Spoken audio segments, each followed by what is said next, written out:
The camera flashes exploded like fireworks against the crystal chandelier, each burst of light reflecting off the gold-rimmed glasses raised in perfect synchronization.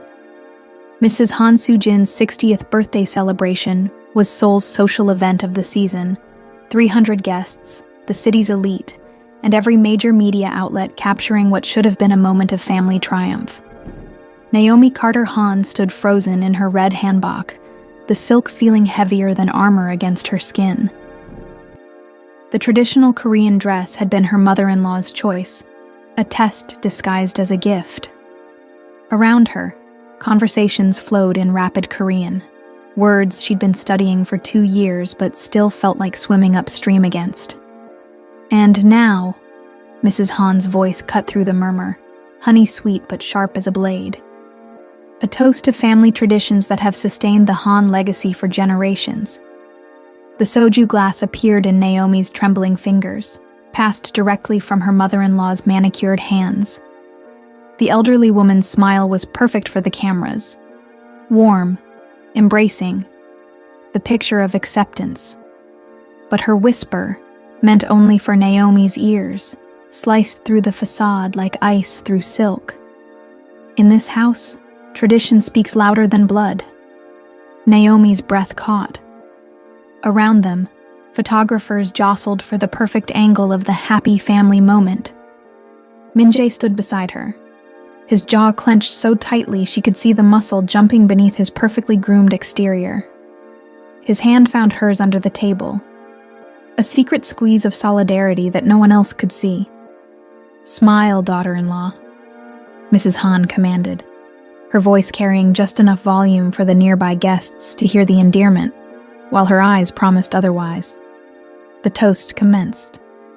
300 glasses raised to the ceiling, catching the light like a constellation of judgment. Naomi lifted hers with everyone else, the weight of it feeling like lifting mountains. The soju burned her throat, but not as much as the knowledge that every camera flash was capturing her contained tears. Every smile was practiced deception.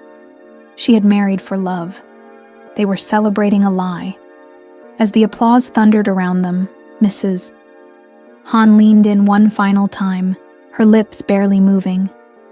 "Some contracts have clauses that aren't written down, my dear. Remember that." The glass slipped from Naomi's fingers, shattering against the marble floor in a crystal explosion that somehow seemed louder than all the celebration around them. What's harder, being ignored or being celebrated falsely? If your marriage contract came with invisible clauses designed to erase who you are, would you still sign it? The morning after the birthday disaster, Naomi stood on the balcony of their penthouse apartment, 40 floors above Seoul's bustling streets. The city sprawled endlessly below, a maze of ancient temples nestled between glass towers, tradition and modernity locked in eternal dance. Just like her marriage. Her phone buzzed with notifications she didn't want to read. The party photos were already viral. Hantech CEO's beautiful wife steals the show, read one headline. Beautiful. They always mentioned that first, as if her worth could be measured in camera-friendly angles. "You barely slept." Min-jae's voice came from behind her, carrying 2 cups of coffee. He'd been up since 5 a.m. She could tell from the way his hair was already perfectly styled, his shirt pressed to mathematical precision. "Hard to sleep when you keep replaying your public humiliation." Naomi accepted the coffee, inhaling the familiar comfort of their morning ritual. "Your mother was sending a message last night. I just can't decide if it was for me or for everyone watching." Min-jae set his cup down harder than necessary. "She's protective of family image. It's not personal. Everything about this is personal." Naomi turned to face him fully. "When your mother whispers threats in my ear while smiling for photographers, when your board members ask if I'm settling in with that tone that really means, 'When are you leaving?' When your sister looks at me like I'm a puzzle she can't solve, all of that is personal." The morning light caught the gold of her wedding ring, and for a moment, she remembered when he'd first slipped it on her finger. A small ceremony in New York, Just the two of them and a justice of the peace. Simple. Real. Before soul. Before the weight of legacy and expectation. Grace is coming over this afternoon, Naomi continued, needing to fill the silence that was growing between them like a chasm. She wants to discuss something important. Min-jae's expression shifted, a flicker of something she couldn't read. About what? She wouldn't say over the phone. But you know Grace. She doesn't do social visits. The unspoken truth hung between them. Grace Park, investigative journalist and Naomi's only real friend in Seoul, didn't make house calls unless she'd uncovered something that required privacy. Something that couldn't be discussed over monitored phones or in public spaces, where conversations could be recorded. Min-jae's phone rang, the specific ringtone reserved for his mother. He glanced at Naomi apologetically, before answering in rapid Korean. She caught enough words to understand. Damage control, media narrative, and appropriate response. When he hung up, his shoulders had that familiar defeated slope. She wants to see us both, today, before Grace arrives. Naomi felt something cold settle in her stomach. The invitation that sounds optional never is. The Han family compound sat like a fortress in Gangnam, all traditional architecture and modern security systems. Naomi had been here dozens of times, but the imposing gates never felt less intimidating. Today, they felt like prison bars clicking shut behind them. Mrs. Han waited in the formal tea room, dressed in a simple but elegant hanbok that probably cost more than most people's cars. She had the particular stillness that powerful people cultivate, the kind that makes everyone else fidget while they remain perfectly composed. Naomi, dear. The greeting was warm enough for the household staff to hear, but her eyes remained arctic. Please sit. We have much to discuss. The tea service was already prepared, delicate porcelain that had been in the family for generations. Another test. Naomi had memorized the proper way to receive tea, the exact angle of her bow, the precise words of gratitude. 2 years of cultural tutoring distilled into 5 minutes of performance. The photographs from last evening are quite lovely, Mrs. Han began, pouring tea with practiced elegance. You photograph well, Naomi. Very striking. The pause before striking contained worlds of meaning. However, she continued, not looking up from her careful pouring, I've received several calls this morning. Concerns about presentation. Some felt that perhaps a more traditional approach to public appearances might be beneficial. Min-jae shifted beside Naomi. Mother, Naomi looked beautiful last night. Everyone said so. Beautiful, yes. But appropriate? Mrs. Han finally looked directly at Naomi. There are expectations, daughter-in-law. Standards that have been maintained for generations. The Han name carries weight in this country, and with that weight comes responsibility. Naomi felt the familiar tightening in her chest, the sensation of being measured against invisible standards she could never fully understand. I wore what you selected for me, Mrs. Han. I followed every protocol you outlined. Protocol, yes. But protocol without understanding is merely performance. The older woman's smile never wavered. True belonging requires something deeper, something that perhaps cannot be taught.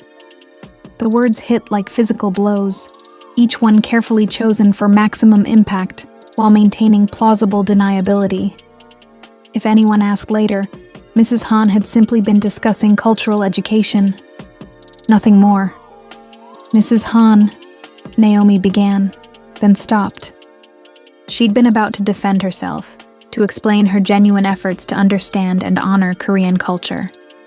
But something in the older woman's expression told her that no defense would be accepted, no effort acknowledged. I think what my mother is trying to say, Min-jae intervened, his voice tight with controlled frustration, is that there's always room for growth, For all of us. Mrs. Han's gaze shifted to her son, and for a moment, Naomi saw something flash between them, a conversation conducted entirely in glances and the subtle language of family power dynamics. Of course, my son. Growth. She set down her teacup with a soft clink that sounded like a gavel falling. Which brings me to my main point. I've arranged for Naomi to have additional guidance, cultural immersion opportunities, extended ones. Naomi's blood turned cold. Extended how? There's a wonderful program. Traditional arts, language intensive, proper household management. 6 months in Andong, with the most respected cultural instructors in the country. Mrs. Han's smile widened. It would be such an honor for someone in your position. 6 months, away from Seoul, away from Minjae, away from any support system she'd managed to build. When exile is dressed as opportunity, how do you say no without seeming ungrateful? The ride back to their apartment passed in suffocating silence. Naomi stared out the window, watching Seoul blur past. A city that had never quite felt like home, and now felt more foreign than ever. 6 months in Andong. She'd researched it during Mrs. Han's elaborate explanation of the opportunity. A traditional city, beautiful and preserved, and completely isolated from everything that mattered to her life. You can't seriously be considering this, she finally said when they reached their building's parking garage. Minjae turned off the engine but didn't move to get out. His hands remained on the steering wheel, knuckles white. She's not giving us a choice, Naomi. This isn't a request. Everything's a choice. That's what you told me when you asked me to move here, remember? You said we'd face everything together. I meant it then. And now? He turned to look at her, and she saw something she'd never seen before in his eyes. Defeat. Real, bone-deep defeat. Now I understand things I didn't understand 2 years ago. The board has been vocal about concerns regarding the company's image. International partnerships are being questioned. Our stock has been fluctuating based on media coverage of our marriage. Naomi felt like she'd been punched. Our marriage is affecting your business? Not our marriage. The perception of our marriage. The questions about whether I'm committed to Korean values, whether I can be trusted to maintain cultural integrity in business dealings. He rubbed his face tiredly. Mother didn't arrange this program randomly. She's trying to protect us both. By sending me away for 6 months? How is that protection? By giving you the credentials that will satisfy the traditionalists, the cultural certification that will silence the critics. His voice was getting quieter, as if he was trying to convince himself as much as her. When you come back, no one will be able to question your place in the family. And if I refuse? The pause that followed told her everything she needed to know. Mother has influence beyond just our family, Naomi. She sits on charity boards, cultural committees, social organizations that matter in this city. If she decides you're not suitable, it won't just affect our marriage. It'll affect everything you try to build here. Naomi felt tears threatening, but refused to let them fall. Not here. Not in the garage where even their most private moments felt exposed. So I go to this program, learn to be the perfect Korean daughter-in-law, and come back to a marriage where I've proven I can be molded into whatever shape your family requires. That's not what this is. Then what is it, Minjae? Because from where I'm sitting, it looks like a very expensive way to teach me to disappear. The elevator ride to their floor was silent. In the hallway, Naomi's phone buzzed with a text from Grace. Running early. Need to talk. Urgent. Perfect timing, as always. Grace had a sixth sense for crisis moments.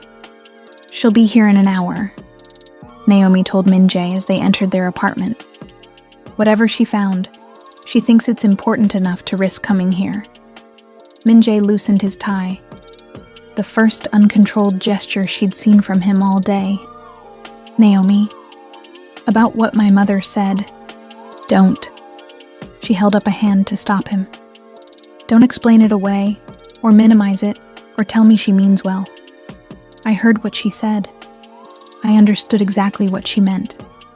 She walked to their bedroom, needing space to breathe, to think.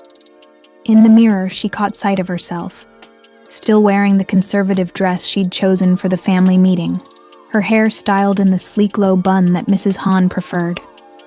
She looked like she was playing dress-up in someone else's life.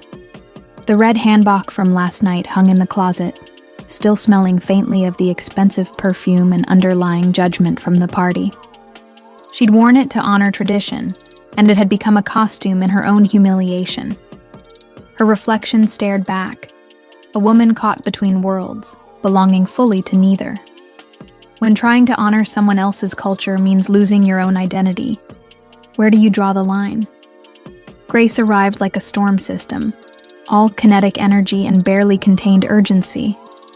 She swept into their apartment with the particular intensity that meant she'd uncovered something big, something that couldn't wait for social niceties.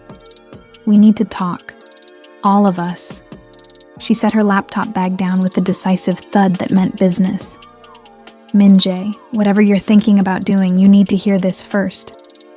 Naomi and Min-jae exchanged glances. Grace's investigative instincts were legendary. She could sense major life decisions from 3 blocks away. "Grace, this isn't a good time," Min-jae began, but Grace was already pulling out her laptop. "It's exactly the right time. Naomi, you mentioned your mother-in-law has been pushing cultural programs, right? Extended stays away from Seoul? How did you—" Naomi stopped. Of course Grace knew. Information flowed to her like metal to a magnet. "Because I've been tracking a pattern." Grace opened her laptop, fingers flying across the keyboard. 3 other foreign wives of prominent Korean businessmen in the past 5 years. All sent to cultural immersion programs. All returned, different, more compliant, less visible in their husbands' public lives. She turned the screen toward them. Photos, articles, timeline charts. The kind of meticulous research that had made Grace's reputation in investigative journalism. Meet Sarah Kim, married to a Samsung executive, sent to a traditional arts program in Jeonju for 8 months. When she returned, she'd given up her career in international law and became a full-time cultural liaison for Korean-American business relations. Very quiet, very traditional, very subdued. Another photo appeared. Anna Lee, married to a Hyundai heir. 6-month program in Gyeongju. Came back speaking perfect Korean, but somehow forgot how to speak up in English during board meetings where her husband needed support. Grace's eyes found Naomi's. Jennifer Choi, married to a media mogul. 4 months in Andong. Returned pregnant and immediately retired from public life to focus on family duties. The room went silent, except for the hum of the apartment's air circulation system. These programs, Grace continued, they're not just cultural education. They're designed to break down independent thinking, to create a specific type of wife that fits into a specific type of family structure. Traditional, deferential, invisible when necessary. Min-jae was staring at the screen, his face pale. "You're suggesting my mother is part of some kind of conspiracy?" "I'm not suggesting anything. I'm presenting facts." Grace pulled up another document. "The programs are funded through a network of traditional cultural foundations. Guess who sits on the boards of most of them?" Naomi didn't need to guess. The name was already forming in her mind like a cold weight in her chest. Mrs. Han Soo-jin serves on the board of directors for 7 cultural education foundations across Korea. She has influence over curriculum, instructors, and program requirements. Grace's voice was steady, professional, devastating. "She's not just sending you away, Naomi. She's sending you to be reprogrammed." The word hung in the air like smoke. Min-jae stood abruptly, began pacing to the window and back. This is... Mother wouldn't... She's traditional, yes, but she's not malicious. Isn't she? Grace's question was gentle but implacable. Naomi, tell him about last night. Tell him what she whispered to you during the toast.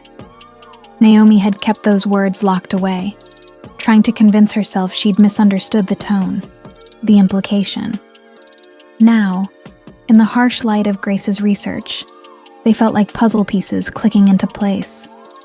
She said tradition speaks louder than blood, and something about contracts having clauses that aren't written down. Min-jae stopped pacing. There's more, Grace said quietly. I found records of phone calls between your mother and several Hantech board members. Discussions about the foreign wife situation and its impact on company partnerships with traditional Korean firms. She pulled up call logs, meeting schedules, email fragments recovered from corporate servers. Your marriage isn't just under attack from family pressure, Min-jae. It's under systematic, coordinated pressure from business interests who see Naomi as a liability to Korean corporate culture. When your love becomes a business problem, who decides what's more valuable? That night, Naomi sat at their dining table with a piece of paper that felt heavier than lead. The apartment was quiet. Min-jae had gone for one of his long walks, the kind he took when he needed to think through impossible problems. She'd offered to go with him, but they both knew this was something he needed to process alone. Grace's evidence spread across her laptop screen like a dissection of her marriage. Every piece of data painted the same picture. She was not just unwelcome, she was actively being eliminated, methodically, professionally, with the kind of precision that made it look like choice rather than coercion. The red umbrella sat by the door where Min-jae had left it that morning. He'd grabbed it on his way out, some forecast of rain that hadn't materialized. It had been his first gift to her in Seoul, presented with that shy smile that had made her fall in love with him all over again in a new country. For protection, he'd said. Seoul rain can be unpredictable. She'd laughed then. Rain was rain. How different could it be? Now she understood. Everything in Seoul was different when you were the wrong kind of different. The blank paper stared back at her, demanding words she didn't know how to write. How do you explain that you're leaving? Not because you want to, but because staying means slowly disappearing until there's nothing left of who you used to be. Min-jae. By the time you read this, I'll be on a plane back to New York. Not because I don't love you. I do, more than I thought possible to love another person. But because love isn't enough when it requires one person to become invisible. Her hand trembled as she wrote. Each word felt like a small betrayal of the future they'd planned together. Your mother's program isn't education. Grace showed us the evidence. It's designed to break down who I am and rebuild me into someone who won't threaten the Han legacy. Someone who will smile quietly and speak softly and never, ever ask why tradition is more important than truth. I can't do that. Not because I don't respect Korean culture. I do. I've spent 2 years learning and trying and adapting. But there's a difference between respecting culture and erasing yourself to fit into someone else's definition of acceptable. The words came faster now, 2 years of suppressed frustration flowing onto the page. I know you love me. I know you're trying to protect both of us. But protection that requires me to disappear isn't protection. It's elimination with better marketing. The board members who think I'm bad for business. The traditionalists who think I'm tainting the family line. Your mother who thinks I'm a temporary problem that can be managed. They're all right about one thing. I don't fit into the life they want for you. But here's what they don't understand. You fell in love with someone who doesn't fit. Someone who asks questions and challenges assumptions, and believes that love means accepting each other's differences, not eliminating them. If you choose to stay in that world, I understand. The Han legacy is real, Your responsibilities are real, and the pressure you're under is real. But I can't be the person who gets smaller and smaller until she disappears entirely, just so everyone else can be comfortable." She paused, the pen hovering over the paper. This was the hardest part, the ending that felt like ripping her heart in half. "I love you enough to leave before we both become people we don't recognize. I love you enough to refuse to be the reason you have to choose between your family and your conscience every single day. Maybe someday, when you figured out who you are when you're not trying to be everyone else's definition of a good son, a good CEO, a good Korean man, maybe then we can try again, in a place where love doesn't require one of us to disappear. Keep the umbrella. Soul Rain really is unpredictable. Forever yours, Naomi." She folded the letter carefully, wrote his name on the outside in her best handwriting. The paper felt like it contained the weight of everything she was giving up. Not just him, but the future they'd dreamed of. The children they'd talked about having. The life they were supposed to build together. The apartment felt too quiet, too empty. She could hear the city beyond the windows. Millions of people going about their lives, unaware that hers was ending 40 floors above them. Her phone buzzed with a text from Min-jae. "Coming home soon. We need to talk about what Grace found." Too late. The decision was made. The letter was written. Sometimes the most loving thing you can do is refuse to let love destroy you both. Naomi's suitcase lay open on their bed like a wound, half filled with the strange archaeology of a life being dismantled. 2 years in Seoul condensed into one piece of luggage. What do you keep? What do you leave behind? The handbag from the birthday party, definitely leaving. The business cards from networking events where she'd smiled and bowed and tried to prove she belonged, leaving. The Korean language textbooks with her determined handwritten notes in the margins, somehow the hardest to abandon. Her gold necklace, her grandmother's necklace, caught the light from the bedside lamp. It had been her talisman through every difficult adjustment, every cultural misstep, every moment when she'd felt lost in translation. She fastened it around her neck. This, at least, would travel with her. The sound of Min-jae's key in the front door made her heart leap and break simultaneously. She heard him call her name, heard his footsteps approaching the bedroom. There was no hiding what she was doing. The open suitcase made her intentions clear as a billboard. "Naomi." His voice was soft, wounded. "Don't do this." She didn't turn around, couldn't bear to see his face. "Grace gave us the truth, Min-jae. Your mother isn't trying to help me integrate. She's trying to eliminate the parts of me that don't fit her vision of a perfect daughter-in-law. We can fight this. Together." "How?" "Your business partners are pressuring you to maintain traditional values. Your family is systematically planning to send me away for reprogramming. Your mother has more influence than both of us combined." She finally faced him, and the pain in his eyes nearly undid her resolve. "What exactly are we going to fight with?" "With love. With commitment. With the promise we made to each other. Love isn't a weapon, Min-jae. It's beautiful and it's real, but it can't battle institutional power structures designed to eliminate people like me." He stepped closer, and she could smell his cologne, the same scent she'd been breathing in for 3 years, that had become synonymous with home and safety and belonging. "People like you? Foreign wives who don't know their place, women who ask questions instead of accepting answers, daughters-in-law who can't be molded into invisible, decorative accessories to powerful men's lives." The words came out sharper than she'd intended, but they were true. Grace's research had shown her a pattern she couldn't unsee. Foreign wives transformed into cultural props, their individuality systematically dismantled until they became perfect Korean wives who happened to look different. "Is that what you think I want? A decorative accessory? I think you want to love me and please your family and maintain your business relationships and honor Korean traditions all at the same time.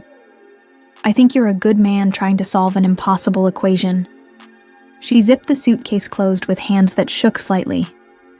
But the only solution everyone else will accept requires me to disappear piece by piece until there's nothing left of who I was before I met you.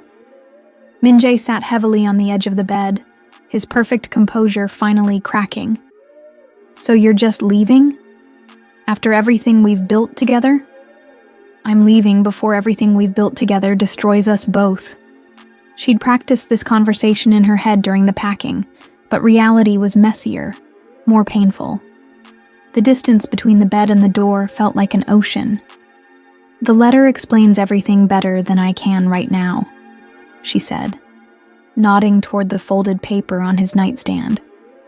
I need you to understand that I'm not running away from you. I'm running toward the possibility that maybe someday we can find a different way to be together, a way that doesn't require one of us to become someone else. Naomi, please. I love you too much to watch you choose between me and everything else that matters to you every single day for the rest of our lives. And I love myself too much to become smaller and quieter and more invisible until I forget who I used to be. She picked up her suitcase, the red umbrella, her purse. The weight of leaving felt impossible, but the weight of staying felt fatal. Don't come with me to the airport, she said, knowing he would try. Let me do this cleanly. The elevator door closing between them felt like the period at the end of a sentence neither of them wanted to write. Grace found her in the airport departure lounge at 6 a.m., clutching a coffee that had gone cold an hour ago. Naomi's flight to New York didn't leave for another 3 hours, but she'd arrived early, needing the safety of being in transit. Not in Seoul anymore, but not home yet either. You look like hell, Grace said, settling into the seat beside her with characteristic directness. I feel like hell, but it's better than feeling like I'm disappearing. Grace studied her for a moment. That intense journalistic scrutiny that missed nothing. Min-jae doesn't know you're here, does he? I told him not to come to the airport. I meant it. And he listened? That doesn't sound like the man who flew to New York 6 times before convincing you to move here. Naomi almost smiled at the memory. Min-jae's determined courtship across continents, his refusal to accept that distance meant impossibility. He'd been so sure then that love could overcome any obstacle. Before Seoul, before family expectations, before business pressures. He's reading my letter right now, she said, learning that his wife is abandoning his marriage because she can't handle the pressure. Is that what you think you're doing? Isn't it? Grace was quiet for a long moment, watching the early morning travelers hurry past with their purposeful urgency. Can I tell you something I didn't mention yesterday? Something I found but wasn't sure you were ready to hear? Naomi tensed. More evidence of the conspiracy against foreign wives? Evidence of something else. Grace pulled out her phone, scrolled through photos until she found what she was looking for. I've been digging into Mrs. Hand's past, trying to understand why she's so threatened by you specifically. The photo on the screen was old, grainy, the kind of snapshot that belonged to a different era. A young Korean woman in a traditional hanbok stood beside a tall black man in a military uniform. They were holding hands, smiling at the camera with the kind of joy that was impossible to fake. Is that Mrs. Han Soo-jin, age 22, and Sergeant James Wright, U.S. Army, stationed in Seoul in 1987. Grace's voice was gentle but firm. They were engaged. Naomi stared at the photo, trying to reconcile the radiant young woman with the cold matriarch who had whispered threats at her birthday party.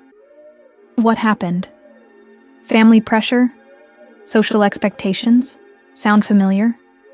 Grace scrolled to the next image, a newspaper clipping in Korean. The engagement was broken when her father threatened to disown her. James was transferred back to the States. Mrs. Han married her current husband 6 months later in what was described as an advantageous match for both families. The pieces clicked into place with sickening clarity. She's not threatened by me because I'm foreign. She's threatened by me because I represent the choice she didn't make. The choice she wasn't allowed to make, Grace corrected. There's more. James Wright tried to contact her for years after he returned to America. Letters, phone calls, even a visit to Seoul in the early 90s. She never responded. Does Min-jae know? I doubt it. This was buried deep. Took me weeks to find the connection. Mrs. Han has spent 37 years creating a perfect traditional Korean life as penance for almost choosing love over duty. Naomi felt something shift inside her chest. Not quite sympathy, but understanding. The bitter whisper at the birthday party, the systematic campaign to eliminate foreign wives, the desperation to preserve traditional values. It wasn't just about maintaining cultural purity. It was about justifying a lifetime of sacrificing love for approval. She's destroying other women's choices because she can't live with her own, Naomi said slowly. And she's doing it with the particular cruelty of someone who knows exactly what she's taking away, because she gave up the same thing. A gate announcement echoed through the terminal. Something about boarding procedures, but Naomi's mind was elsewhere. Mrs. Han's cold precision wasn't just cultural conservatism. It was the methodical cruelty of someone forcing others to make the same sacrifice she'd made, to prove that her choice had been not just correct, but necessary.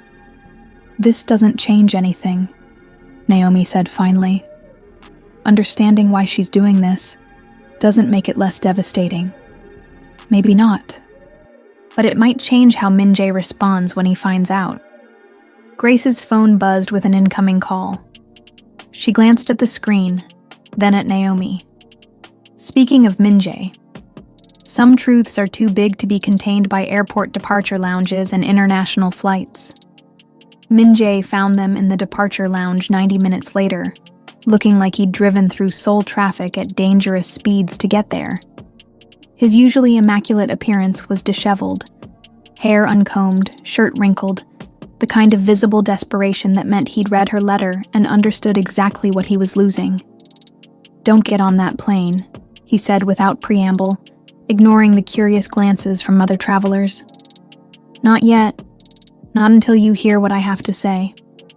Naomi's resolve wavered at the sight of him. 3 hours of airport limbo had given her too much time to second-guess her decision, to remember every reason she'd fallen in love with him in the first place. "Min-jae, we talked about this. We talked. I listened. Now you need to listen to me." He sat down across from her, leaving Grace diplomatically in the middle. "I called my mother after reading your letter. Told her the cultural program was off the table permanently. And she gave me an ultimatum. Choose between you and the family business." His smile was bitter. 48 hours to decide whether I want to be a husband or a Han legacy heir. Grace leaned forward. "What did you tell her?"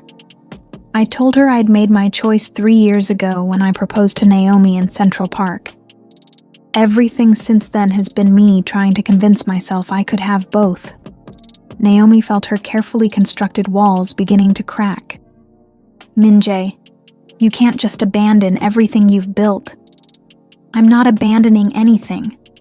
I'm choosing what matters most." He reached across the space between them, not quite touching her hand, but close enough that she could feel the warmth of his skin. "I've spent 2 years trying to fit our marriage into their expectations instead of demanding that their expectations adjust to our marriage. The business pressure, the board members, the traditional partnerships, those are real consequences," Naomi said. "You can't just ignore them." "I can't ignore them, but I don't have to be controlled by them either." Min-jae's voice carried a certainty she hadn't heard in months. "Grace, show her the photo you found." Grace glanced between them, then pulled out her phone. The image of young Mrs. Han and her American soldier filled the screen again, but seeing it with Min-jae changed everything. Naomi watched his face as he processed what he was seeing. Confusion, recognition, and finally, a kind of devastated understanding. "My mother," he said quietly. She never told me about him. James Wright, Grace supplied. They were engaged in 1987. Her family forced her to choose between him and social acceptance. And she chose acceptance. Min-jae studied the photo with the intensity of someone trying to decode his entire childhood. All those lectures about duty and tradition and family honor. She was talking to herself as much as to me. She spent 37 years convincing herself she made the right choice, Naomi said, making sure other women don't get the option she didn't take. But she did have the option. She just chose differently. Min-jae looked up from the phone, and Naomi saw something new in his eyes. Not just love, but resolve. She chose safety over risk, approval over authenticity, tradition over truth. I understand why, but I'm not making the same choice. The boarding announcement for Naomi's flight crackled over the terminal speakers. First call for passengers. "What are you saying?" Naomi asked. "I'm saying come home with me. Not to submit to more cultural programs or family pressure or business ultimatums. Come home so we can build something different. Something that doesn't require either of us to disappear. And your mother's 48-hour ultimatum?" Min-jae's smile was the first genuine one she'd seen from him in weeks. "Let her make her choice. I've already made mine." Grace was watching them both with the particular satisfaction of someone who'd seen this resolution coming before they had. "There's something else you should know," she said. "I did some more digging after finding that photo. James Wright isn't ancient history." She pulled up another image, a more recent photo of an older black man in a business suit, standing in front of what looked like a university building. He's Dr. James Wright now, professor of international relations at Georgetown University, widowed 3 years ago. And according to his university bio, he spent significant time in Seoul in the 1980s, where he developed his expertise in Korean-American diplomatic relations. The implications hung in the air like electricity before a storm. "He never forgot her either," Naomi said softly. "Some stories don't end with the first goodbye." The elevator ride to the 42nd floor had never felt longer. Naomi stood between Min-jae and Grace, watching the floors tick by in digital silence, each number bringing them closer to a confrontation that felt inevitable and impossible in equal measure. "She knows we're coming," Min-jae said, checking his phone for the third time. "I told her we needed to have a family meeting, all of us." "Does she know about the photo?" Naomi asked. "Not yet, but she will." The elevator dinged softly as they reached their floor. The doors slid open to reveal the familiar hallway that led to their apartment, the life they'd built together, the space where they'd learned to love each other across cultures and languages and expectations. But today it felt different. Today it felt like walking toward a future instead of away from one. "Before we go in," Grace said, stopping them both in the hallway, "you need to understand what you're walking into. Mrs. Han isn't just going to accept this gracefully. She's built her entire identity around the choice she made 37 years ago. Confronting her with evidence that she chose wrong, that love was possible, that other women are choosing differently. It's going to feel like an attack on everything she believes about herself." "Good," Min-jae said with more steel in his voice than Naomi had heard in months. "Maybe it's time she questioned those beliefs. Maybe, but cornered animals are dangerous, even when they're your mother." They reached the apartment door. Min-jae paused with his key in the lock, turned to look at Naomi one final time. "Are you ready for this?" "No, but I'm tired of being ready for the wrong things." The apartment felt different when they entered, charged with the electricity of impending change.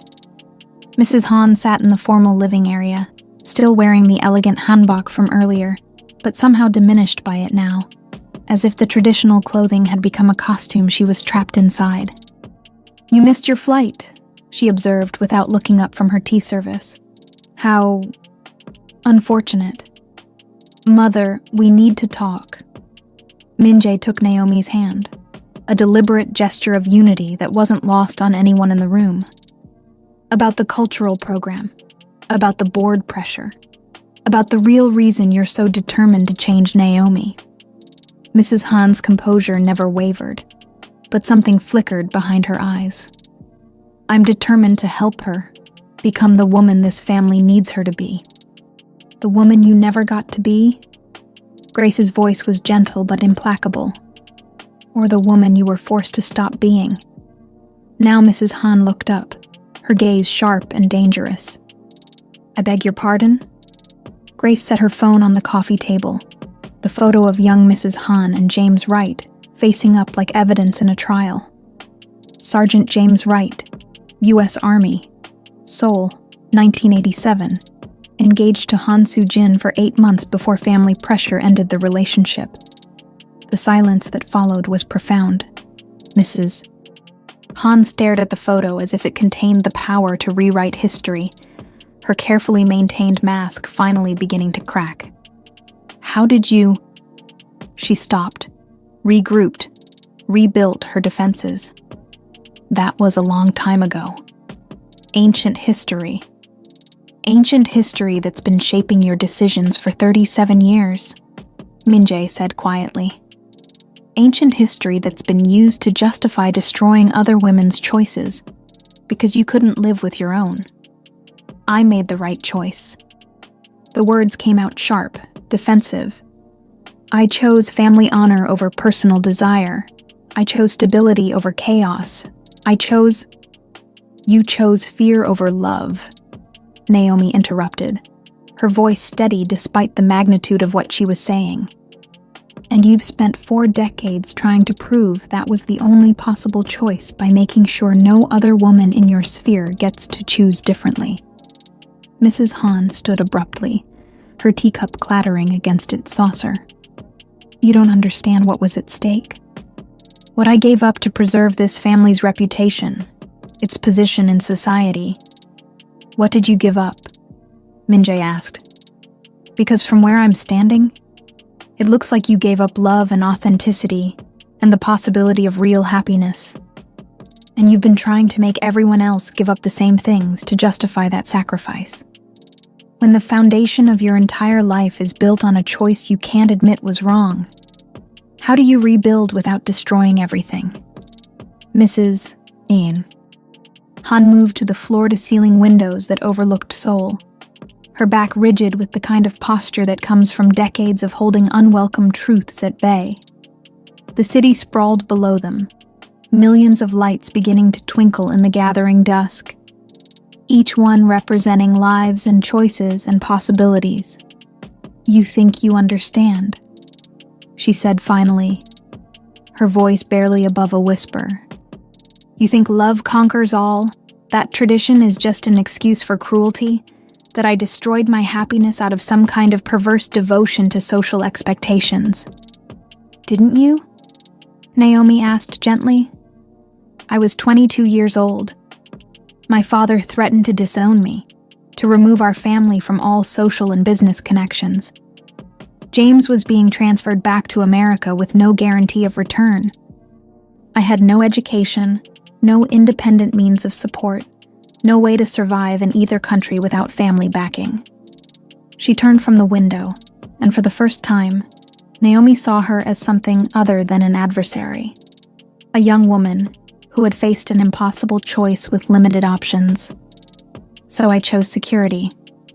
I chose the life that was offered to me over the life I dreamed of. And I built something good from that choice, raised children, supported my husband's career, contributed to society in meaningful ways. Her voice strengthened. I don't regret that choice. But you've never forgiven yourself for it either, Min-jae said. And you've never stopped wondering what would have happened if you'd chosen differently. Mrs. Han's composure cracked visibly. Of course I wondered. Do you think I'm made of stone? Grace leaned forward. What if I told you it wasn't too late to find out? What do you mean? James Wright never married until he was 45. He spent 15 years traveling back and forth to Asia, specializing in Korean-American relations. His wife died 3 years ago, cancer. He's retired now but still active in academic and diplomatic circles. Mrs. Han went very still. "Why are you telling me this?" "Because he's been wondering too. I reached out to him yesterday, told him I was researching Korean-American cultural exchange programs.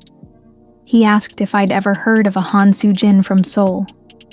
The room fell silent, except for the distant hum of city traffic 40 floors below. "He remembers you," Grace continued quietly. "All of it.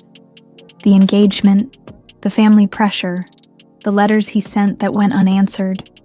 He's never stopped wondering if you were happy, if you ever thought about the life you might have had together." Mrs. Han sank back into her chair, as if her legs could no longer support her. This is not appropriate. I'm a married woman, a widow with grown children. You're a woman who made a choice 37 years ago based on the options you had then," Naomi said. "But you're not 22 anymore. You're not dependent on your father's approval or limited by 1987 social expectations. You have education, resources, independence, all the things that would have made a different choice possible back then. What are you suggesting?" Min-jae moved closer to his mother, his voice gentle but firm. "I'm suggesting that maybe it's time to stop punishing other women for having the choices you didn't think you had. And maybe it's time to consider that some of those choices might still be available to you." Mrs. Han looked at the photo again. Her younger self, beaming beside a man who had loved her enough to want to build a life across continents and cultures. "He probably doesn't even remember what I looked like. He described you as the most beautiful woman he'd ever seen, inside and out," Grace said. Those were his exact words. As if summoned by the conversation, Grace's phone rang. She glanced at the screen, then at Mrs. Han with barely concealed excitement. "It's him, Dr. Wright. I asked him to call if he wanted to know more about you." Mrs. Han stared at the ringing phone as if it contained all the roads not taken, all the possibilities she'd buried under decades of dutiful tradition. "Answer it," Min-jae said softly. "After 37 years, you both deserve to know what might have been, and maybe what might still be. Sometimes the past calls back at exactly the moment when the future becomes possible again." 3 weeks later, Naomi stood in the bathroom of their Seoul apartment, staring at a small plastic stick that had just changed everything. Again. The morning sickness she'd attributed to stress, the exhaustion she'd blamed on emotional upheaval, the strange sensitivity to smells and textures that had started during those awful days when she'd been packing to leave. It all made perfect, terrifying sense now. 2 pink lines, clear as a verdict. She sank onto the edge of the bathtub, the test still clutched in her trembling fingers. Outside the bathroom door, she could hear Min-jae moving around the bedroom, getting ready for another day of restructuring his relationship with both his family and his business. The past 3 weeks had been a whirlwind of change. Difficult conversations with the board, renegotiated contracts that removed traditional cultural requirements, and the surreal experience of watching his mother cautiously, tentatively, explore contact with a love she'd buried for nearly 4 decades. Dr. James Wright had flown to Seoul the previous week. Naomi had watched through their apartment window as Mrs. Han met him in the building's lobby. 2 people in their 60s, approaching each other with the careful wonder of teenagers who'd found their way back to an interrupted first dance. The conversation had lasted 4 hours. When Mrs. Han finally returned to her floor, she'd looked different, lighter somehow, as if she'd set down a weight she'd been carrying so long she'd forgotten it was there. "The cultural program has been canceled," she'd told Min-jae and Naomi that evening. "All of them.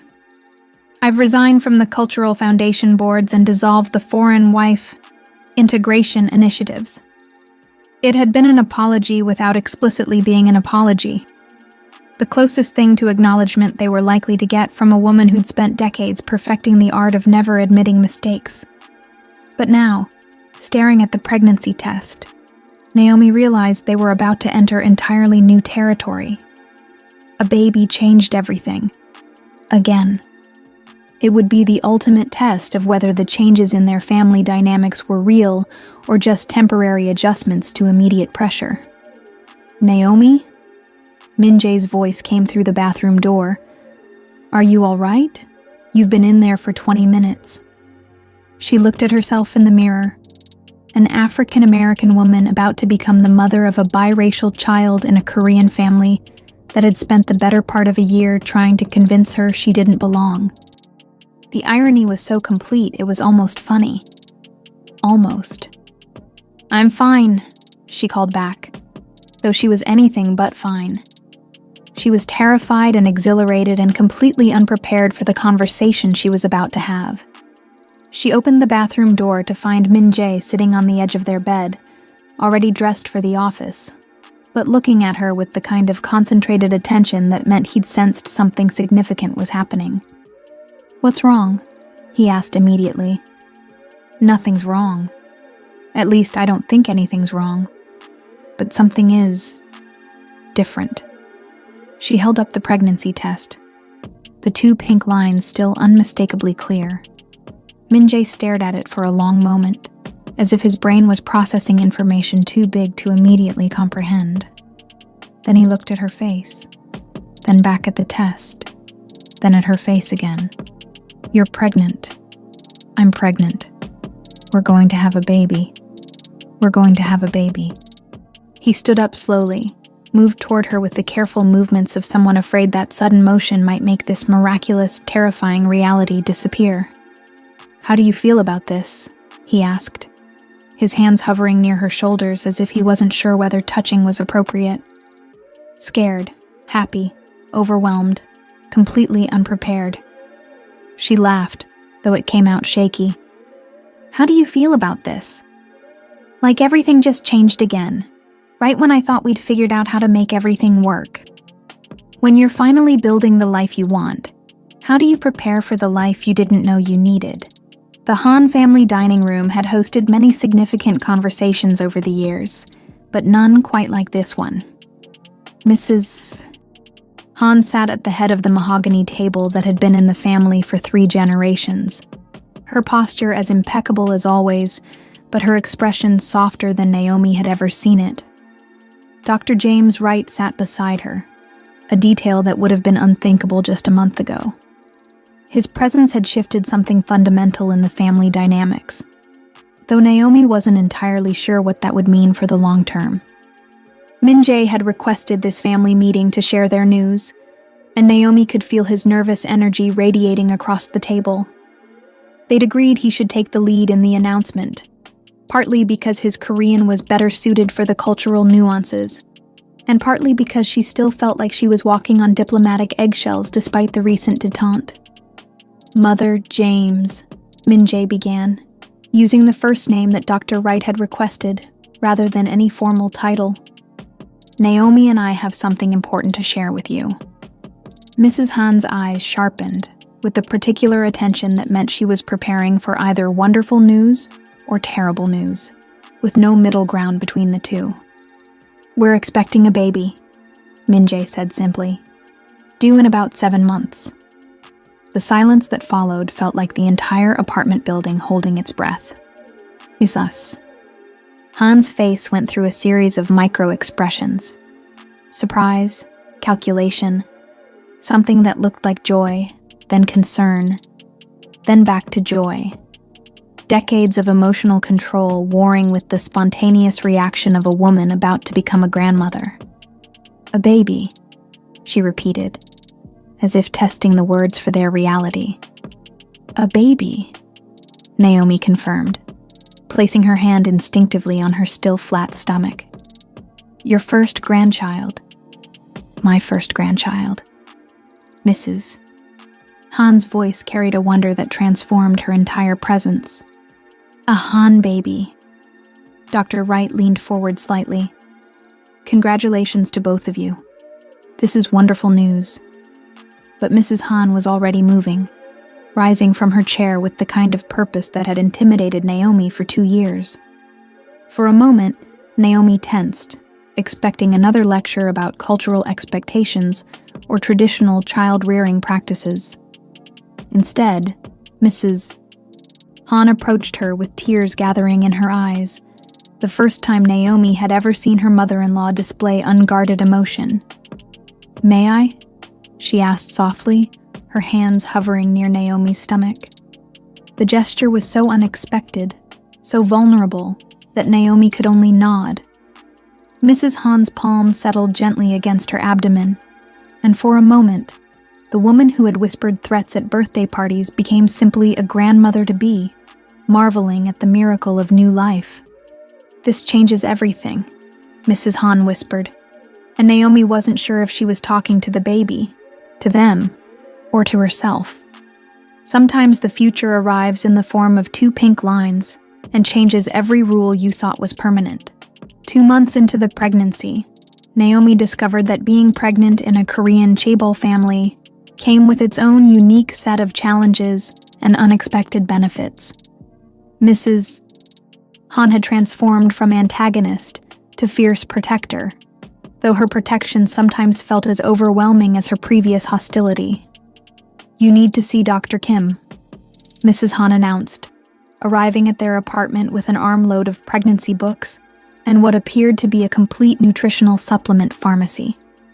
"He's the best obstetrician in Seoul, specializes in high-profile families." "I already have a doctor, Mrs. Han. Dr. Park is wonderful." "Dr. Park is fine for regular pregnancies." "This is a Han baby, the first Han grandchild. There can be no compromises with the medical care." Naomi exchanged glances with Min-jae, who was trying not to smile at his mother's complete reversal, from wanting to eliminate Naomi to treating her like precious cargo. "Mother," Min-jae intervened gently, "Naomi is perfectly capable of choosing her own medical care." "Of course she is. I'm simply ensuring she has all the best options." Mrs. Han began arranging the supplements in neat rows on the kitchen counter. Prenatal vitamins, omega-3 specifically formulated for brain development, calcium supplements, iron. "Mrs. Han," Naomi interrupted, "this is very thoughtful, but... And I've made appointments with 3 different pediatricians so you can choose the one you prefer. Also, I've researched the best schools in Seoul for bilingual education. It's never too early to plan." Dr. Wright, who had been quietly observing this whirlwind of grandmotherly preparation, cleared his throat. "Soo-jin, perhaps we should let them breathe. The baby isn't due for 7 months. 7 months goes quickly when you're preparing for the most important event in 3 generations," Mrs. Han replied. But her voice was gentler when she spoke to him. The change in her entire demeanor when Dr. Wright was present was remarkable, as if his presence reminded her that life could include joy, as well as duty. "Actually," Naomi said, settling onto the couch with a cup of the pregnancy tea Mrs. Han had insisted she try, "there's something we want to discuss with both of you." Min-jae joined her, taking her hand in the gesture of unity that had become their signature. "We've been talking about the baby's cultural identity, how we want to raise them to understand and appreciate both sides of their heritage." Mrs. Han stopped organizing supplements and gave them her full attention. "We want our child to grow up Korean and American," Naomi continued, "to speak both languages, understand both cultures, feel at home in both worlds. But we also want them to know that they don't have to choose between those identities, that being mixed isn't being incomplete. We're hoping," Min-jae added, looking directly at his mother, "that our child will grow up in a family where difference is celebrated rather than eliminated, where being Korean doesn't mean rejecting American influences, and being American doesn't mean abandoning Korean traditions." Mrs. Han was quiet for a long moment. her gaze moving between them and settling finally on Naomi's barely visible bump. "When I was young," she said slowly, "I thought there was only one way to be Korean. One proper way to honor tradition and family. I spent decades believing that anything different was dangerous, that mixing cultures would dilute both." She moved to the window, looking out at Seoul's skyline where ancient palaces sat surrounded by ultra-modern skyscrapers. But this city, our country, has always been a mixture. Korean and Chinese influences, Japanese occupation and resistance, American partnership and independence. We've never been purely one thing, despite what traditionalists like to believe. Dr. Wright joined her at the window. "One of the things I loved about Korea when I was stationed here was exactly that mixture.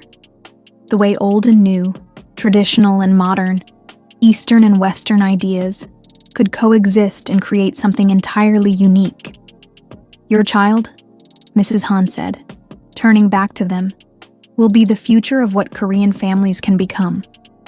Not less Korean because of their mixed heritage, but more Korean because they represent Korea's ability to embrace the world while maintaining its own identity. When tradition expands to include new possibilities, it doesn't lose its power. It gains new strength." 4 months into the pregnancy, the board meeting that would determine the future of Min Jae's position at Hantech arrived with all the drama and tension of a courtroom trial. Naomi sat in the executive conference room's observation area, her growing belly making her presence both visible and symbolic, the living proof that the company's CEO had chosen love over convention. "The question before us," Chairman Park announced to the assembled board members, "is whether Hantech's leadership reflects the traditional values that our business partners expect from Korean corporations." It was politely worded corporate warfare. Everyone in the room understood that they weren't really discussing leadership philosophy. They were deciding whether a CEO with a pregnant African-American wife was good for business. Min Jae stood at the head of the conference table, the presentation remote in his hand like a weapon. He'd spent weeks preparing for this moment, gathering data that would prove his marriage hadn't hurt the company, and developing strategies that would position Hantech as globally progressive rather than culturally compromised. "Ladies and gentlemen," he began, his voice carrying the authority of someone who had nothing left to lose. "I'd like to present our international partnership growth over the past 2 years." The screen behind him filled with charts and graphs that painted an unmistakable picture. Hantech's global expansion had accelerated significantly since his marriage to Naomi. American companies, eager to work with a Korean firm led by someone who understood cross-cultural dynamics, had increased their partnerships by 47%. "Our marriage," Min Jae said, clicking to the next slide, "hasn't damaged our international relations. It's enhanced them. We're no longer seen as an exclusively Korean company trying to break into global markets. We're seen as a global company with strong Korean roots." Board member Kim raised her hand. "But what about our domestic partnerships? Traditional Korean firms that value cultural homogeneity?" "An excellent question." Min Jae clicked again, revealing another set of data. "We've maintained all our existing domestic partnerships and added 6 new ones. Korean companies that are also expanding globally appreciate working with leadership that understands international dynamics from personal experience." Naomi watched the faces around the room, seeing the exact moment when business pragmatism began to override cultural conservatism. The numbers were undeniable. Min Jae's marriage hadn't hurt Hantech. If anything, it had positioned them perfectly for the global marketplace of the 21st century. "Furthermore," Min Jae continued, "I'd like to address the elephant in the room. My wife and I are expecting a child, the next generation of Han leadership. This child will grow up truly bilingual, bicultural, with the kind of global perspective that will be essential for Korean businesses in the coming decades." Chairman Park leaned forward. "You're suggesting that your mixed heritage child will be an asset to the company?" I'm suggesting that Korea's future success depends on our ability to compete globally while maintaining our cultural identity. My child will embody that balance from birth. The room fell silent, except for the soft hum of the air conditioning and the distant sounds of Seoul traffic 40 floors below. The world is changing, Min-jae said, setting down the remote and speaking directly to each board member in turn. Korean companies that cling to outdated notions of cultural purity will be left behind by competitors who understand that strength comes from diversity, not homogeneity. And if we vote to remove you as CEO? Board member Song asked quietly. Then you'll be removing the executive who increased company profits by 32% over 2 years, expanded our international presence into 4 new markets, and positioned Hantech as a leader in cross-cultural business innovation. Min-jae's smile was sharp as a blade. But more importantly, you'll be telling your shareholders that board decisions are based on personal prejudice rather than business performance. When you stop defending your choices and start demonstrating their value, the conversation changes entirely. The vote was closer than Naomi had hoped, but decisive enough to matter. 8-4 in favor of retaining Min-jae as CEO, with 2 abstentions. As the board members filed out of the conference room, some offering congratulations, others maintaining pointed silence, Naomi felt something shift in her understanding of their place in this complex cultural landscape. They hadn't won acceptance. That might take years or generations. But they had won the right to define success on their own terms, and that felt like revolution disguised as corporate governance. "How do you feel?" Min-jae asked as they rode the elevator down to the parking garage, his hand resting on her rounded belly that had become their shared symbol of hope and defiance. "Like we just survived something that was designed to destroy us," Naomi replied. "But also like we proved something important, to them and to ourselves." "What did we prove?" "That love doesn't have to be reasonable or convenient or culturally appropriate to be worth fighting for. That building a life together means building something new, not just fitting into something that already exists." The elevator opened onto the parking level, where Grace waited beside their car with the particular expression that meant she had news too big for phone calls. "How did it go?" she asked immediately. "We won," Min-jae said simply. 8-4. "Good, because I have something you're both going to want to hear." Grace pulled out her phone, scrolling to what looked like a video call interface. "Someone wants to congratulate you personally." The screen filled with the image of Dr. James Wright, but he wasn't calling from Seoul.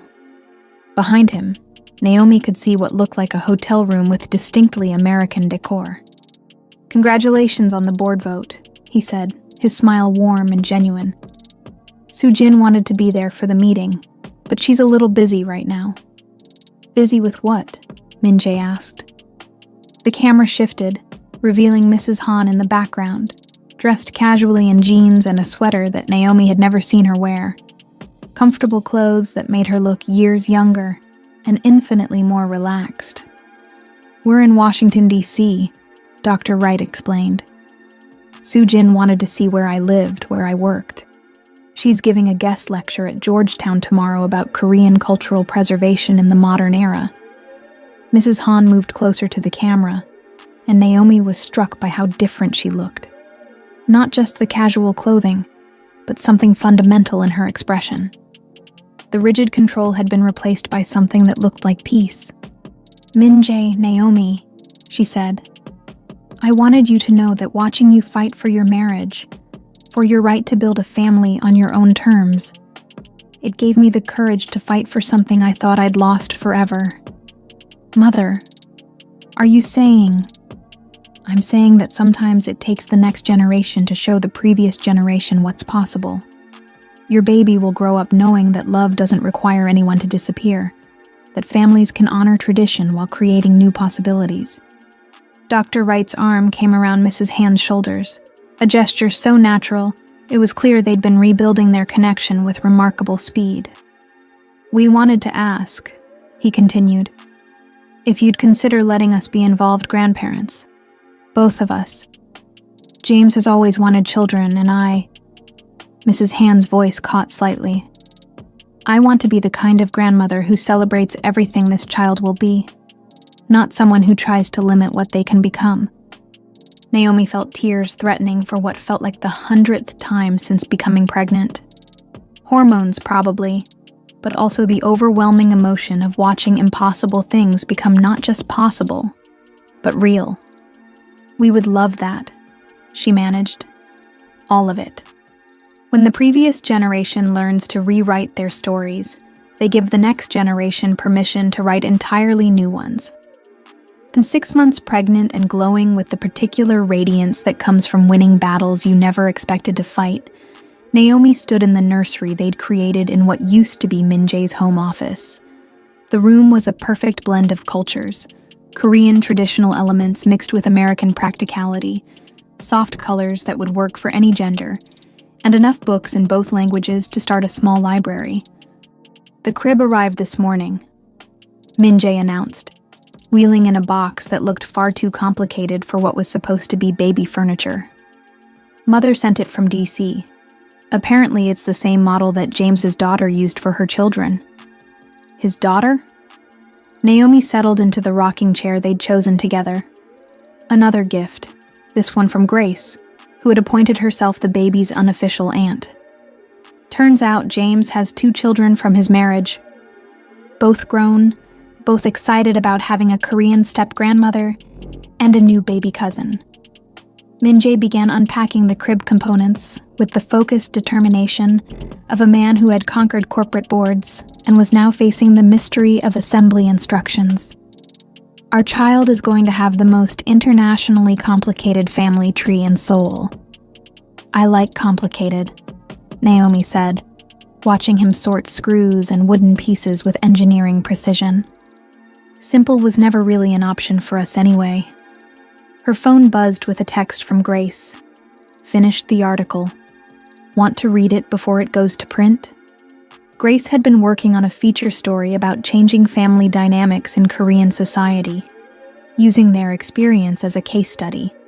The piece was scheduled to run in Seoul's most influential magazine, reaching exactly the audience that needed to hear about successful cross-cultural marriages in Korean elite society. Grace wants us to review her article, Naomi told Min-jae. Are you ready for that level of public attention? It was a fair question. The magazine feature would essentially announce their story to all of Seoul. The pregnancy, the family conflicts, the business challenges, and the ultimate triumph of choosing love over convention. There would be no going back to privacy once that article published. I think I am, Naomi said slowly. Not because I want attention, but because other women need to know it's possible. Other families need to see that tradition can evolve without being destroyed. Min-jae looked up from the crib assembly, a wooden rail in each hand.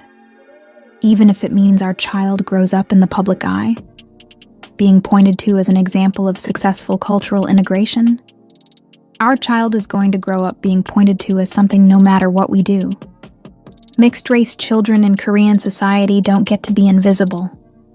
Naomi rested her hands on her belly, feeling the subtle movements that meant their daughter, they'd finally found out at the latest ultrasound, was awake and active. At least this way, they'll be pointed to as proof that different can be beautiful, that mixing cultures creates strength rather than confusion. Speaking of which, Min-jae set down the crib rails and pulled out his phone. We need to discuss names. Mother has been sending suggestions. James has been sending suggestions. Grace has been sending suggestions. I'm starting to think our daughter is going to need multiple names just to satisfy everyone who wants input. Naomi laughed. What kind of suggestions? Well, Mother wants something that honors Korean tradition but works internationally. James suggested names that sound good in both Korean and English. Grace wants something that makes a statement about cultural fusion. And what do you want? Min-jae moved closer to her chair, kneeling beside it so he could place his hands on either side of her belly. I want a name that tells her story before she's old enough to tell it herself. Something that says she's Korean and American, traditional and modern, loved by family that spans continents and cultures. Their daughter responded to her father's voice with a particularly vigorous kick that made them both laugh. "I think she likes the sound of that," Naomi said. Complex identity and all. When you're creating something new, even the name becomes an act of revolution. The magazine article hit Seoul society like a cultural earthquake. Grace had written a masterpiece of investigative journalism, disguised as a human interest story. Love across cultures, how one family is redefining Korean tradition. Complete with photos of Naomi and Min-jae in their apartment, Mrs. Han and Dr. Wright in Washington, D.C., and a beautiful shot of the nursery that somehow captured everything hopeful about their unconventional family structure. The response was immediate and polarized. "Half of Seoul thinks we're cultural pioneers," Min-jae reported, scrolling through social media reactions over breakfast. "The other half thinks we're destroying the fabric of Korean society." "What about the middle ground?" Naomi asked, though she was learning that middle ground was rare when it came to challenging cultural norms. "The middle ground seems to be wait and see how the child turns out. As if our daughter is some kind of social experiment, whose success or failure will determine whether love marriages between Koreans and foreigners should be encouraged or discouraged." Naomi felt a familiar surge of protective instinct that had been growing stronger as her pregnancy progressed. "She's not an experiment. She's a person who deserves to be loved exactly as she is, not as proof of anyone else's theories about cultural integration." "I know that. You know that. But..." Min-jae's phone rang, interrupting his response. He glanced at the screen and smiled. "It's Mother, calling from D.C. He answered in Korean, the conversation rapid and animated. Naomi caught enough words to understand that Mrs. Han was excited about something, possibly related to the article's reception. "She's been getting calls all morning," Min-jae translated as he hung up. "Other Korean women married to Americans, Korean Americans who felt caught between cultures, even some traditional families who are dealing with their own cross-cultural marriage questions." "Good calls or bad calls?" "Good calls." Women thanking her for speaking publicly about the challenges of balancing tradition with personal happiness. Families asking for advice about how to support mixed heritage grandchildren. A few Korean cultural organizations in the U.S. asking if she'd be interested in consulting on programs for bicultural families. Naomi felt something warm and proud settling in her chest. "So your mother is becoming an advocate for the same kind of families she was trying to eliminate just 6 months ago?" "Apparently so. James says she's been asked to extend her stay in Washington to work with a Korean American cultural center on developing resources for international marriages." The irony was so complete it was almost poetic. Mrs. Han, who had spent decades trying to preserve Korean culture by keeping it separate from foreign influences, was now helping Korean culture adapt and grow by embracing those same influences. Naomi's phone buzzed with an incoming call from an unknown number. She almost didn't answer, but something about the timing made her curious. "Hello? Mrs. Han, this is Sarah Kim. I read the article about your family in Seoul magazine." Sarah Kim. The name was familiar. Grace had mentioned her as one of the foreign wives who had been sent to cultural integration programs and returned different. "I wanted to thank you," Sarah continued, her voice carrying emotion that had been suppressed for years, "for showing that there was another way, that we didn't have to choose between being accepted and being ourselves." "Sarah," Naomi said gently, "how are you doing? Grace mentioned that you went through some difficult experiences." "I did. I let them convince me that being a good Korean wife meant erasing everything American about myself. I gave up my career, my friendships, even my relationship with my own family in California. I became someone I didn't recognize. And now Now I'm remembering who I used to be. Your story, seeing that you fought back, that you refused to disappear. It's giving me permission to fight back too. Sometimes the most radical thing you can do is simply refuse to become invisible. And 7.5 months pregnant, Naomi had reached the stage where simple actions like getting out of bed required strategic planning and considerable effort. But when Min-jae suggested they attend the opening of a new cultural center in Seoul, one designed to celebrate Korean-American partnerships in business and art, she agreed without hesitation. "This is important," she told him as they prepared for the evening event. "If we're going to be public examples of successful cross-cultural marriage, we need to show up for the community we're supposedly representing." The cultural center was beautiful, a restored traditional Korean building with modern additions that somehow managed to honor both architectural styles without compromising either. Korean and American flags hung side by side, and the evening's program promised performances that blended both traditions. What Naomi hadn't expected was to find Mrs. Han and Dr. Wright there, having flown in from Washington specifically for the opening. "Surprise," Mrs. Han said, embracing Naomi with the careful tenderness she'd developed since learning about the pregnancy. "We couldn't miss this. James is being honored tonight for his decades of work promoting Korean-American relations."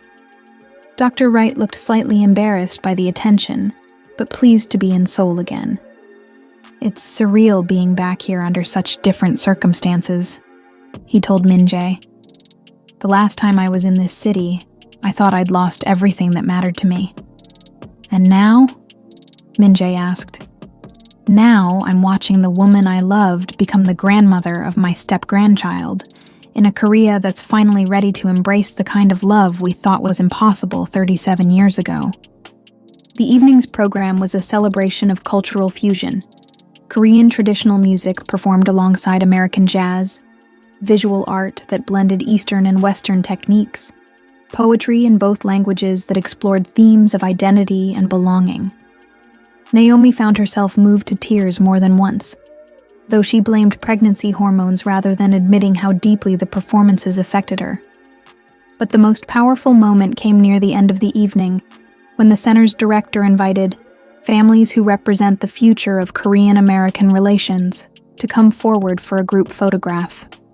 "Go," Grace urged from beside them. She'd attended as both friend and journalist, documenting the evening for another article. "All of you, this is your moment." They made their way to the front of the room, Min-jae supporting Naomi's growing bulk, Mrs. Han and Dr. Wright walking hand in hand like teenagers who'd finally gotten permission to be in love, even Grace joining them as the friend who had made much of this possible. As the photographer arranged them for the shot, Naomi felt the baby move vigorously, as if responding to the significance of the moment. In 2 weeks, their daughter would be born into this strange, wonderful, complicated family that had rebuilt itself around love rather than tradition, choice rather than obligation. "Say, family," the photographer called out. But instead of the typical posed smile, Min-jae turned to Naomi and kissed her. Not the careful, appropriate kiss of a couple posing for cameras, but the real kiss of a man who had chosen love over everything else and had no regrets about that choice. The camera captured it. The kiss that said everything about who they were and who they chose to be. Surrounded by family that had learned to love without conditions, in front of a community that was finally ready to celebrate, rather than judge. The best photographs capture not just how people look, but who they've decided to become. At 39 weeks pregnant, Naomi woke up at 3 a.m. with contractions that felt different from the practice ones she'd been experiencing for weeks. These were purposeful, rhythmic, impossible to ignore. Their daughter had apparently decided that she was ready to meet the world. "Min-jae," she whispered, shaking his shoulder gently. "I think it's time." He went from sound asleep to completely alert in the space of a heartbeat. switching on the bedside lamp and reaching for his phone to time the contractions with the app they downloaded weeks ago. "How long have they been going on?" he asked, his voice carrying the controlled calm of someone trying not to panic. "About an hour. They're 5 minutes apart now." Okay, this is it." He was already moving, grabbing the hospital bag they'd packed and repacked 3 times, double-checking that they had everything on the list their doctor had provided. "Are you ready for this?" Naomi laughed, then stopped as another contraction hit. "I don't think anyone's ever really ready to become a parent, but we're as prepared as we can be." The drive to the hospital was surreal. Seoul's empty early morning streets, the city asleep while their lives were about to change forever. Min-jae held her hand between contractions, both of them maintaining the kind of focused calm that covers profound emotion. "Have you called your mother?" Naomi asked as they pulled into the hospital parking garage. "I texted her and James. They're on the first flight they can catch from Washington." Min-jae helped her out of the car, his movements careful and protective. "Grace is already on her way. Apparently she's been sleeping with her phone on high volume, waiting for this call." The next several hours blurred together in the particular way that major life events do. Time moving both too slowly and too quickly. Moments of intense focus alternating with periods where everything felt dreamlike and unreal. Mrs. Han and Dr.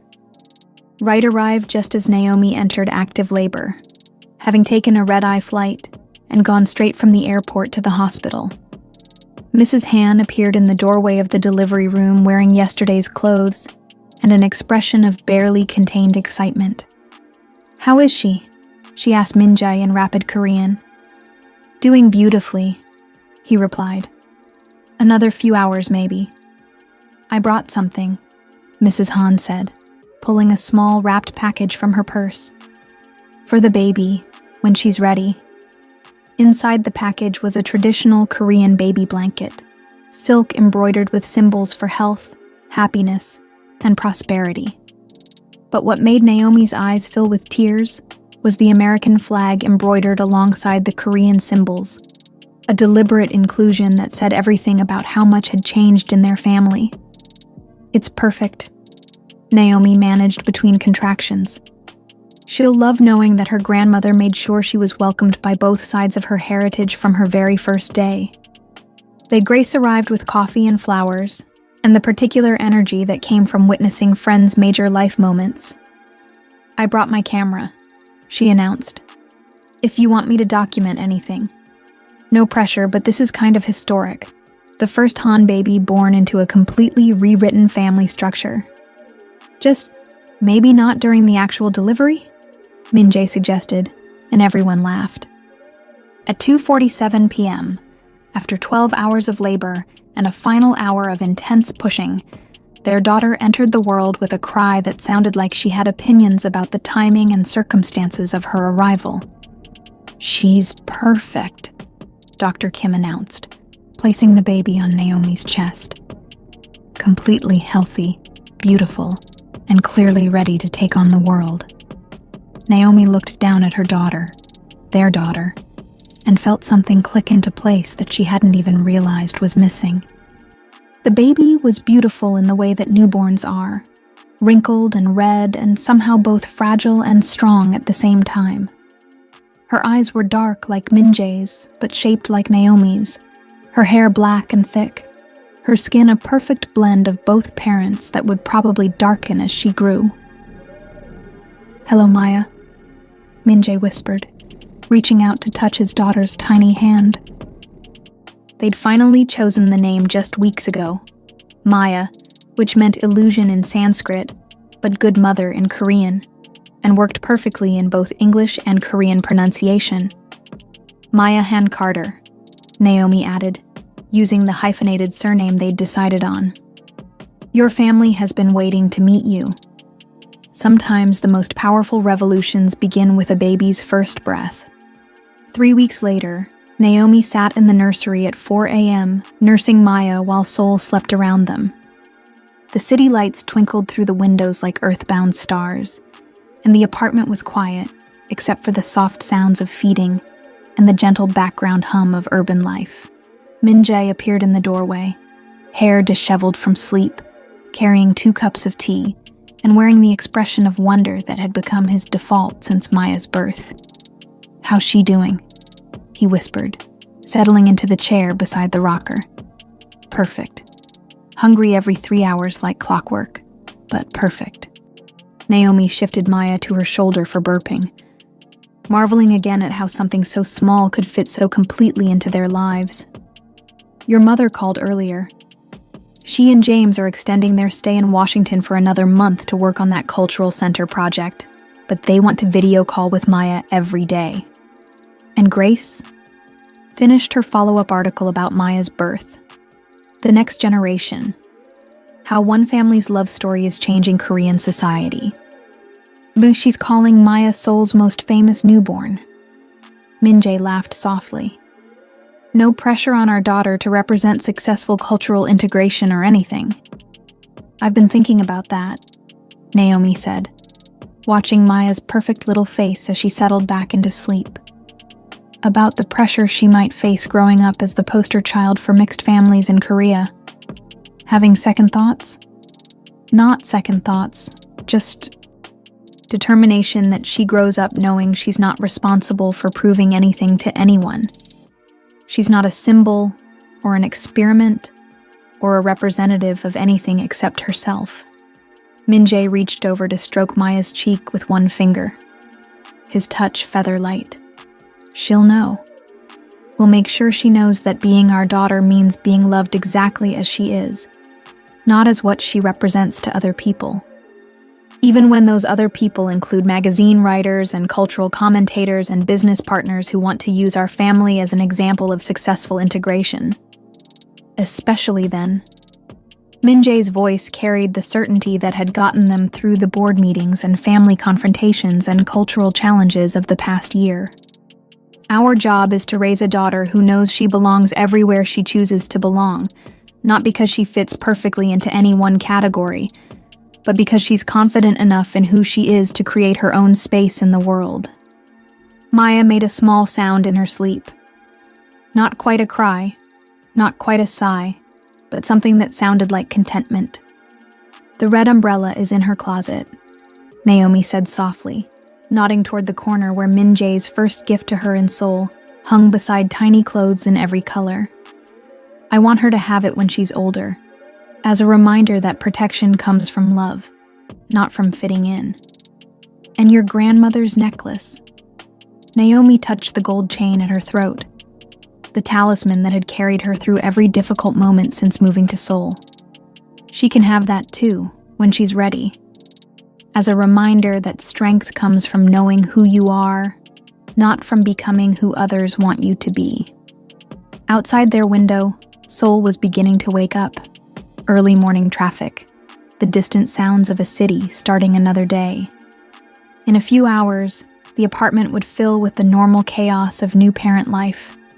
Diaper changes and feeding schedules, and the constant wonder of watching a tiny person grow and change. But for now, in the quiet darkness before dawn, they were just a family. Not a cultural experiment or a business case study or a symbol of changing Korean society. Just parents holding their daughter and marveling at the impossible, beautiful thing they'd created together. Not just Maya, but this entire new way of being family. "I love you," Min-jae said quietly.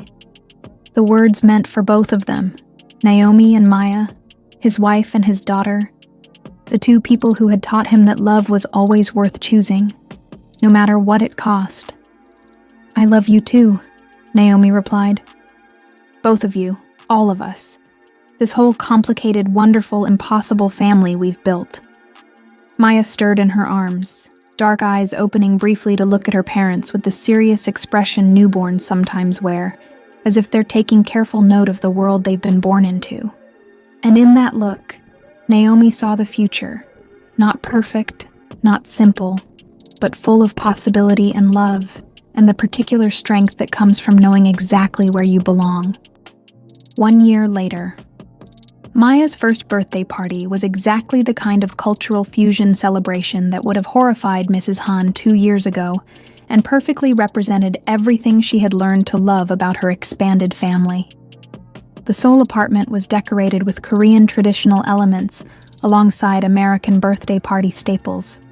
Colorful balloons and streamers mixed with handbook-clad dolls and traditional first birthday symbols.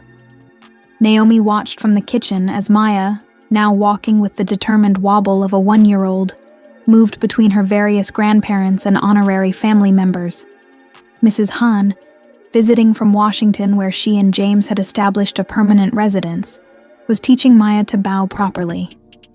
Dr. Wright was reading her a bilingual children's book. Grace was documenting everything with her camera, having appointed herself the official family historian. She's going to grow up thinking this level of international attention is normal, Min-jae observed, joining Naomi with a cup of coffee and the expression of amused exhaustion that had become standard for parents of active toddlers. Maybe that's not a bad thing, Naomi replied. Growing up thinking that families come in all different configurations, that love transcends cultural boundaries, that being different is something to celebrate rather than hide. Through the window, Seoul sprawled in all directions, a city that had become home in ways Naomi never expected when she first arrived as Min-jae's nervous new wife. The Korea she lived in now was different from the one she'd encountered 2 years ago, not because the country had changed, but because she had learned to navigate it on her own terms, rather than trying to disappear into someone else's definition of acceptable. The magazine wants to do a follow-up story, she told Min-jae. 1 year later, how is Seoul's most famous mixed family doing? And? I said yes, but only if they focus on Maya as a person, not as a symbol. She's not growing up to prove that cross-cultural marriage works. She's growing up to be whoever she wants to be. Min-jae smiled, watching his daughter charm her way through a room full of adults who had learned to love without conditions. I think she's going to be just fine with that arrangement. Mrs. Han approached them. Maya balanced on her hip with the confidence of a grandmother who had discovered that love was more important than protocol. She said halabeoji to James earlier, she reported proudly. Her first Korean word for grandfather. And yesterday she said book in perfect English. This child is going to be brilliantly bilingual. And brilliantly herself, Naomi added, taking Maya into her arms for the particular joy of feeling her daughter's solid weight and infectious energy. Maya looked up at her parents with bright, curious eyes. Min-jae's eyes in Naomi's face, already showing signs of the personality that would carry her confidently through a world that was learning to make room for people like her. In the distance, Seoul's ancient palaces stood surrounded by glass towers, tradition and modernity coexisting in the same skyline that had once seemed impossible to navigate. Just like their family, ancient Korean traditions and American individualism, Mrs. Han's hard-won wisdom, and Dr. Wright's patient love, Grace's fierce loyalty, and Maya's unlimited potential. All of it woven together into something new, something that honored the past while embracing the future, something that proved love really could change the world. One family, one choice, one brave decision at a time. The red umbrella still hung in Maya's closet, waiting for Seoul's unpredictable reign. Naomi's grandmother's necklace waited in a jewelry box, ready to pass strength from one generation to the next. And their daughter grew surrounded by proof that belonging wasn't something you had to earn by becoming smaller. It was something you created by refusing to let anyone make you disappear. Some contracts really do change everything. The best ones are written not in fine print, but in the daily choice to love without conditions, to build families that expand rather than exclude, and to raise children who know that being different isn't a problem to be solved. It's a gift to be celebrated.